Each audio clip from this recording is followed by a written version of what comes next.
dos presiones van a tener una presión neta de fluido, presenta la presión neta de fluido para mantener el equilibrio dentro del vaso capilar en cuanto a las proteínas que se requieren en ese vaso.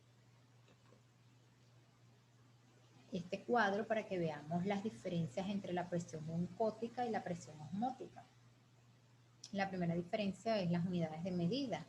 La presión oncótica es en milímetros de mercurio y la presión osmótica en miliosmol por litro. La presión osmótica, osmolaridad, y la presión oncótica, coloidal o coloidosmótica. Los elementos que la determinan: la presión oncótica por los solutos de alto peso molecular, albúminas, dextran, y la presión osmótica por los solutos de bajo peso molecular, sodio, mannitol. Los factores que la modifican: en la presión oncótica el tamaño de las moléculas, en la presión osmótica el número de moléculas. Los mecanismos de producir su efecto: en la presión oncótica no atraviesan la membrana capilar y no modifican la osmolaridad, desarrollan un gradiente hidrostático, mientras que en la presión osmótica atraviesan la membrana capilar por difusión, se desarrolla un arrastre osmótico. Ya vamos a culminar, falta muy poco. Vamos a hablar ahora del control del metabolismo del agua. Uno de los controles los ejerce la hormona antidiurética. En el caso de que haya una escasa ingestión de agua, se va a producir un bajo volumen sanguíneo y por ende un aumento de la presión osmótica. Esta situación es detectada por el hipotálamo. Recordemos que el hipotálamo está en nuestro cerebro, que le va a dar la señal a la hipófisis. El eje hipotálamo-hipófisis, ¿okay? Entonces el hipotálamo le da la señal a la hipófisis de que está pasando esta situación.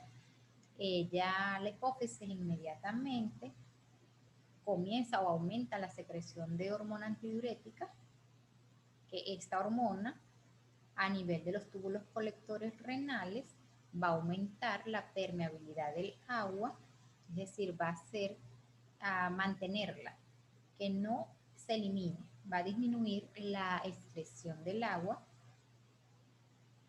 para aumentar con ello la reabsorción del agua y así aumentar el volumen sanguíneo y disminuir la presión osmótica.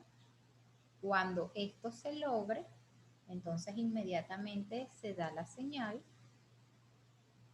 y se inhiben los receptores hipotalámicos y nuestro organismo sigue funcionando en óptimas condiciones. Esto va a ocurrir es cuando haya una escasa ingestión de agua por múltiples causas. Entonces, ya después que se solvente la situación, se inhiben los receptores hipotalámicos, ya este eje hipotálamo-hipófisis no percibe problemas, continúa con sus procesos metabólicos normales. Otro de los mecanismos de compensación es el sistema renina-angiotensina-aldosterona. Dado por un caso de deshidratación, por déficit de sodio o en el caso de una hemorragia, se va a producir una disminución del nivel sanguíneo. Esto va a llevar a la disminución de la presión arterial. Esta disminución va a hacer que las células yuctaglomerulares de los riñones comiencen a segregar o aumenten su producción de renina, que es el precursor de la angiotensina, entonces que el angiotensinógeno, que es un péptido segregado por el hígado, va a producir o aumentar la producción de angiotensina 1, que es por la enzima convertidora de angiotensina, la transforma en angiotensina 2. O sea, aumenta la angiotensina 1, la enzima convertidora de angiotensina ve que tiene que disolver o producir más angiotensina 2, que es la que va a actuar en la corteza suprarrenal, aumentando así la liberación de aldosterona, que la aldosterona es una hormona que en los riñones va a provocar un aumento de la reabsorción de sodio, de agua y aumento de la secreción de potasio y hidrógenos a través de la orina. Con esto va a aumentar el volumen sanguíneo, que va a llevar a un aumento de la presión arterial hasta que regrese a la normalidad. Esta angiotensina 2 también va a provocar la vasoconstricción de las arterias, produciendo a su vez la presión, aumentando la presión arterial hasta que regrese a la normalidad. Entonces aquí vemos cómo se va a aumentar la presión arterial. Este es lo que se quiere a la final para regular esta deshidratación o que vuelvan los estados normales de líquido en nuestro organismo. También va a aumentar el potasio en el líquido extracelular y en la corteza suprarrenal aumenta la liberación de aldosterona.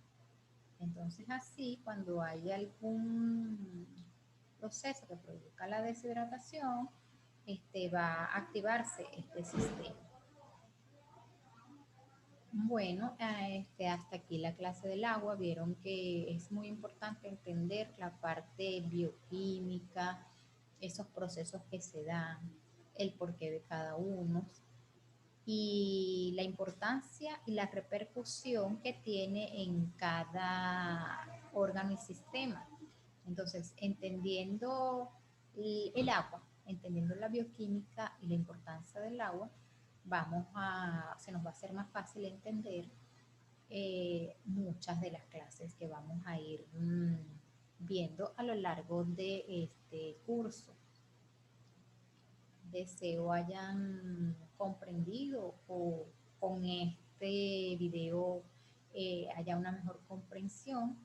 Me expliqué o me quise explicar de la mejor manera, lo más didáctico posible, dado que el tema es un poquito, es mucha bioquímica, o sea, células, es intra. Entonces, bueno, gracias por su atención y nos estamos viendo. Con ustedes, la doctora Narquis Caldera.